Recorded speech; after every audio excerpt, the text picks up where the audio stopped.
Hello students, teachers, parents, history nerds. Hello everybody, and welcome to Nutshelled History, where we lay out the facts, the good, the bad, and the ugly.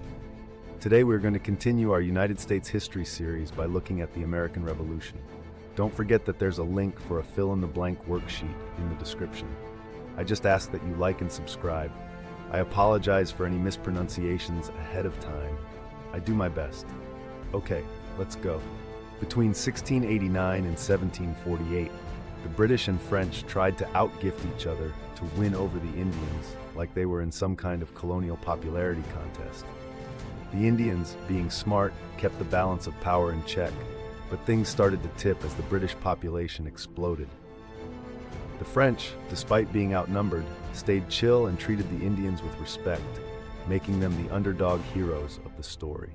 When the French built Fort Duquesne to keep British colonists out of the Ohio River Valley, it seriously ticked off the British governor of Virginia. He sent a young George Washington to kick the French out, but that didn't go as planned and ended up sparking the French and Indian War. The British stumbled their way through the war until they figured out that cutting off French supplies was the key to victory. By 1760, they had captured Montreal and booted the French out of North America. This was bad news for the Indians, who in 1763 tried to lure the French back with Pontiac's rebellion by capturing British forts. But the rebellion fizzled out when the British promised to play nice, at least for a while. Meanwhile, Ben Franklin's Albany Plan of Union was proposed to get the colonies to unite under British rule, but everyone was too scared of losing their independence, so they passed. The British worried a united colonial front might be a headache, probably sighed with relief. Colonial governments were supposed to be little copies of the British government, but there was a catch. The British Constitution was basically just a bunch of traditions and laws mashed together, while the colonists had their rights written down in things like the Mayflower Compact. Still, Parliament insisted they were virtually representing everyone, including the colonists. After the 7 Years' War, Parliament thought it was time for the colonies to chip in more cash, so they slapped a tax on pretty much all printed materials with the Stamp Act of 1765.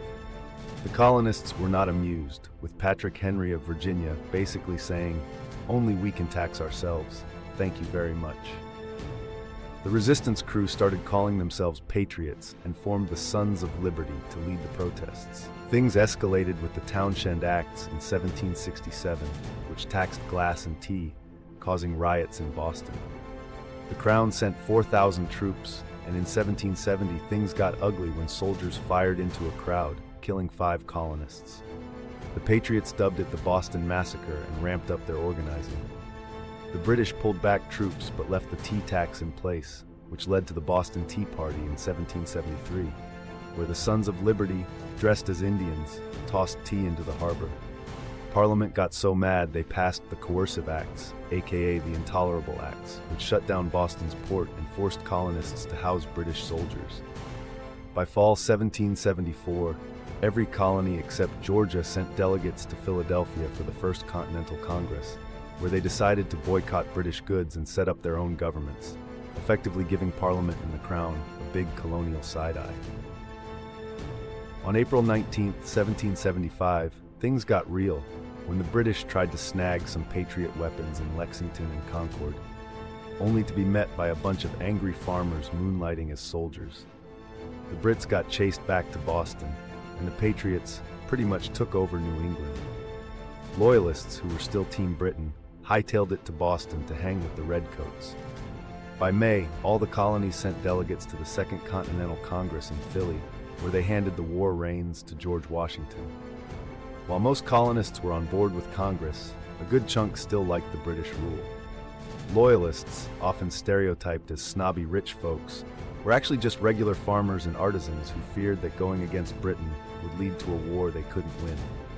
Then, in January 1776, Thomas Paine dropped some major truth bombs in his pamphlet Common Sense, calling for independence, a republic, and unity. He made the radical suggestion that ordinary people should choose their entire government.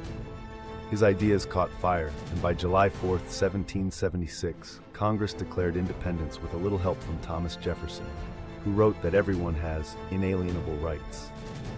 Now, all the colonists had to do was defeat one of the world's strongest military powers. No big deal. The British started the war thinking they'd just give the Patriots a spanking and be home in time for tea. But they got a rude awakening when those scrappy colonists refused to play by the rules. After getting their fancy red coats all muddy in Boston, the British had to abandon the city when the Patriots showed up with a bunch of cannons they borrowed. They tried their luck in New York, but George Washington and his guerrilla warfare-loving crew kept popping up like whack-a-moles, frustrating the Brits at every turn.